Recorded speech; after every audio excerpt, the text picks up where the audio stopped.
जो joint stock company है वो पार्टनर बन सकती है पार्टनरशिप फर्म में, लेकिन इस तरह के केसेस में बैंकर्स को इस चीज को इंश्योर कर लेना है कि ऐसी जो ज्वाइंट स्टॉक कंपनीज हैं वो पार्टनर बन सकती हैं, एंड ये चीज मेंशन रहेगी उनके जो डिफरेंट डॉक्यूमेंट्स हैं, उनके जो रेजोल्यूशन है उनमें ये चीज मेंशन रहेगी, तो उस चीज से यहाँ पर बैंक जो है वो वेरीफाई करेगा। Next it is reconstitution of the partnership concerns. तो रिकॉन्स्टिट्यूशन कब होता है? लाइकवाइज एक तो कंडीशन हो सकती है कि रिकॉन्स्टिट्यूट होगी partnership concern by the dissolution, यानी कि जो एग्जिस्टिंग पार्टनरशिप चल रही थी उसमें अगर किसी पार्टनर की डेथ हो जाती है या कोई पार्टनर रिटायरमेंट ले लेता है या उसको रिटायर कर दिया जाता है, फर्दर अगर कोई नया पार्टनर ऐड किया जाता है तो एक नई पार्टनरशिप डीड जो है वो बनाई जाएगी जो क्लियरली सभी डिटेल्स को मेंशन करेगी, एंड फर्दर जो भी मेंबर्स होंगे फर्म के वो इंडिविजुअली एंड सेवरली लायबल रहेंगे for the legal transactions entered into bye them.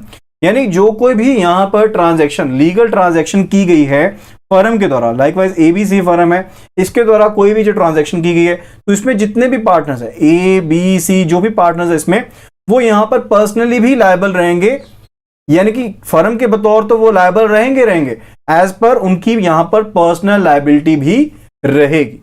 And further second जो डिसोल्यूशन हो सकती है वो किस कारण से हो सकती है? अगर कन्वर्जन हो, यानी कि कोई पार्टनरशिप फर्म है उसको कन्वर्ट किया जाए लिमिटेड कंपनी में, तो उसके केस में जो डिसोल्यूशन डीड है उसे प्रिपेयर किया जाएगा एंड जो एसेट्स एंड लायबिलिटीज होंगे फर्म के वो कंपनी को ट्रांसफर कर दिए जाएंगे। Next it is about the joint stock company. तो ज्वाइंट स्टॉक कंपनी क्या है? ये एक लीगल एंटिटी है। जब हम बात कर रहे थे रिगार्डिंग द पार्टनरशिप फर्म, अगर तो इसे रजिस्टर किया गया तो ये लीगल एंटिटी बन जाती है, अदरवाइज ये लीगल एंटिटी नहीं है। लेकिन पार्टनरशिप फर्म का परपेचुअल सक्सेशन नहीं होता है, लेकिन ज्वाइंट स्टॉक कंपनीज के केस में ऐसा नहीं है। तो ज्वाइंट स्टॉक कंपनी के केस में क्या रहता है? ये एक लीगल एंटिटी है जो कि इसके ऑनर्स यानी कि जो शेयर होल्डर्स होते हैं वो इसके ऑनर होते हैं, उनसे ये अलग होती है।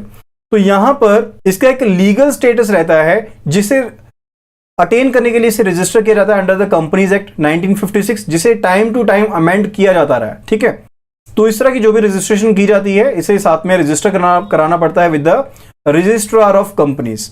तो यहां पर ज्वाइंट स्टॉक कंपनी के केस में जो ऑनरशिप है एंड जो मैनेजमेंट है ये दोनों अलग अलग फीचर्स हैं, यानी कि दो अलग अलग चीजें हैं जिसके ऊपर तो और काम किया जाता है। जो शेयर होल्डर्स है वो कौन है? ऑनर है, कंपनी के मालिक हैं, एंड ये पॉसिबल नहीं है कि वो share holders day to day basis पर काम का चलाने के लिए वो क्या करें?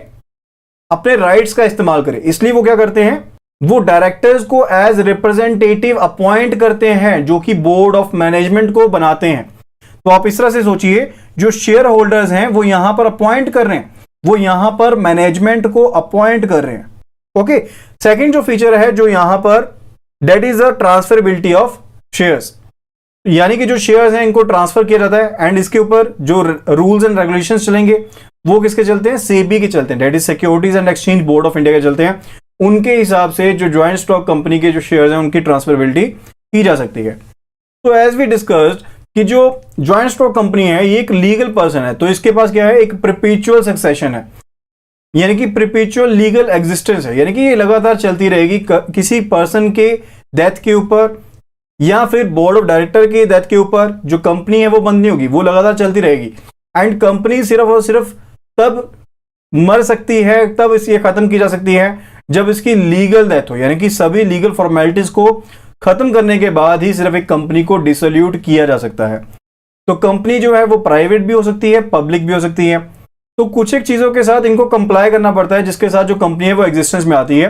पहला है memorandum and articles of association, यानी कि जो भी ऑब्जेक्टिव्स हैं, जो भी पर्पसेस हैं उनको यहां पर मेंशन किया जाता है। ठीक है, यानी कि जो भी इंटरनल रूल्स हैं वो आर्टिकल ऑफ एसोसिएशन में बताए जाते हैं, जो भी एक्सटर्नल डूइंग्स रहेंगी वो मेमोरेंडम में बताए जाते हैं। अगर इसी तरह से जब किसी कंपनी को यहां पर शुरू किया जाता है ना तो वहां पर सर्टिफिकेट ऑफ इनकॉर्पोरेशन मिलता है, दैट इज COI, जो रजिस्ट्रार ऑफ कंपनीज की तरफ से इशू किया जाता है। ये बेसिकली बर्थ सर्टिफिकेट है कंपनी का, एंड साथ ही एक रहता है certificate of commencement of business, जिसके साथ कोई कंपनी जो है वो अपना बिजनेस स्टार्ट कर सकती है।